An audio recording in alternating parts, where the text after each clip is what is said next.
Hey guys, നമ്മളിന്ന് trade എടുക്കാൻ പോകുന്നത് AUD USDയിലാണ്. സോ ന്യൂസൊക്കെ നോക്കി, റിലേറ്റഡ് ന്യൂസ് ഒന്നുമില്ല. സോ നമുക്ക് മേജറായിട്ടുള്ളൊരു ലിക്വിഡിറ്റി ഏരിയ വന്നിട്ടുണ്ടായിരുന്നു. സോ അത് സ്വീപ്പ് ചെയ്തു, ലിക്വിഡിറ്റി സ്വീപ്പ് ഉണ്ടാക്കി വിത്ത് ഫെയർ വാല്യൂ ഗ്യാപ്പ്. പിന്നെ വെയിറ്റ് ചെയ്തത് MSSനാണ്. സോ നമ്മുടെ 3 ക്രൈറ്റീരിയയും മീറ്റ് ചെയ്തു.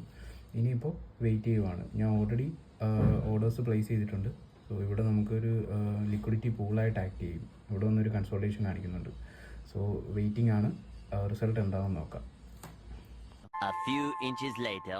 യെസ്, നമ്മുടെ ട്രേഡ് ടാർഗറ്റ് അടിച്ചിട്ടുണ്ട്.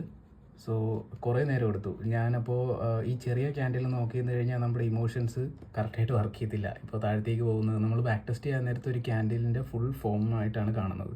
പക്ഷേ ഇതിലങ്ങനെയല്ല. സോ ഈ ക്യാൻഡിൽ ഇങ്ങനെ താഴത്തേക്ക് വരുന്നു, മുകളിലേക്ക് പോകുന്നു, താഴത്തേക്ക് വരുന്നു. അത് നമ്മളുടെ ഡിസിപ്ലിനെ ഭയങ്കരമായിട്ട് ബാധിക്കും. അപ്പോൾ ഞാൻ ചെയ്തതെന്ന് വെച്ച് കഴിഞ്ഞാൽ 1 hour ക്യാൻഡിലാക്കി മാറ്റി. സോ ഇതിൽ വലിയ മൂവ്മെൻറ്റ് ഉണ്ടാകത്തില്ല, നമുക്കത് നോക്കി നിന്നാലും പ്രശ്നമില്ല. സോ അതാണ് ഞാൻ ചെയ്തൊരു ട്രിക്ക് എന്ന് പറയുന്നത്. സോ അപ്പോൾ ഇന്നത്തെ ട്രേഡ് എന്തായാലും TP അടിച്ചിട്ടുണ്ട്. അപ്പോൾ ഇതൊരു ജസ്റ്റ് ജേർണലിങ്ങിന് വേണ്ടി മാത്രമാണ് ഈ വീഡിയോസ് ഇടുന്നത്. ഓക്കെ, സോ റെഗുലറായിട്ട് ഞാൻ എടുക്കുന്ന വീഡിയോസ് എല്ലാം ഈ ചാനലിലേക്ക് എന്തായാലും അപ്ലോഡ് ചെയ്യുന്നതാണ്. അപ്പോൾ നിങ്ങൾക്ക് ആർക്കെങ്കിലും ട്രാക്ക് ചെയ്യണമെന്നുണ്ടെങ്കിൽ ജസ്റ്റ് നോക്കിക്കോ. ഓക്കെ, സോ അടുത്ത ദിവസം അടുത്ത ട്രേഡായിട്ട് കാണാം. ബൈ.